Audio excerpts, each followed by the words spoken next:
Good evening. There are growing calls tonight for the federal government to issue COVID vaccine passports or certificates. As more people start traveling, there are plenty of questions about the patchwork of tests and entry requirements. CTV's David Molko is live at YVR tonight with a story of one traveler who is concerned she won't have what's required.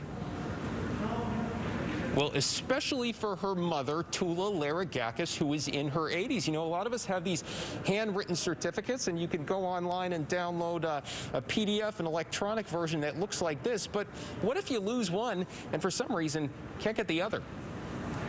It means a lot to them to go back every summer and to reconnect with family. So every year, except the last two, Michelle Laragakis' parents have made the journey home. We don't feel there are a lot of opportunities left for them to go back to Greece, back to the island where my dad is from, which is called Skopelos. Skopelos, where they filmed Mamma Mia, the movie.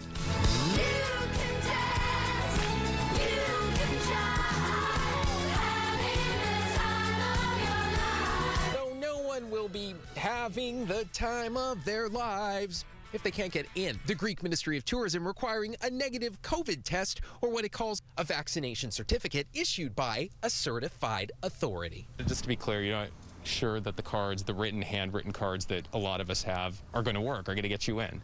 Exactly. So Laragakis got an electronic copy as a backup. To get a pairing code, I have to set it up with my desktop. But because of a glitch for her mother, who'd also lost her paper record, that wasn't an option. It would be great if there was just a standard official looking document. And business leaders agree. The Surrey Board of Trade sending a letter to provincial and federal officials asking for a centralized Canada-wide approach to proof of immunization. Ever since the pandemic began, we've had a patchwork of solutions and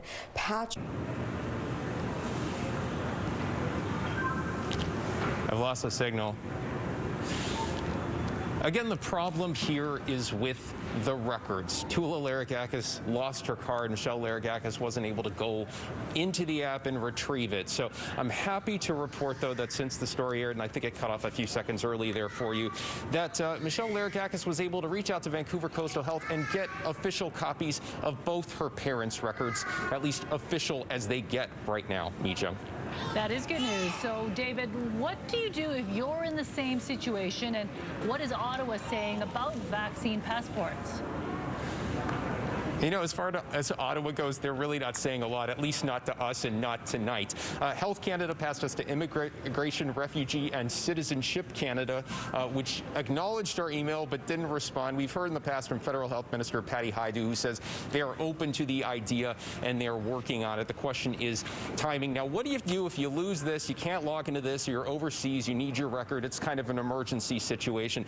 The province has promised they are working on it. They're talking to the local health authority. They all want to get on the same page. As soon as we have that, we'll post it online with this story, ctvnewsvancouver.ca. Mijung Scott.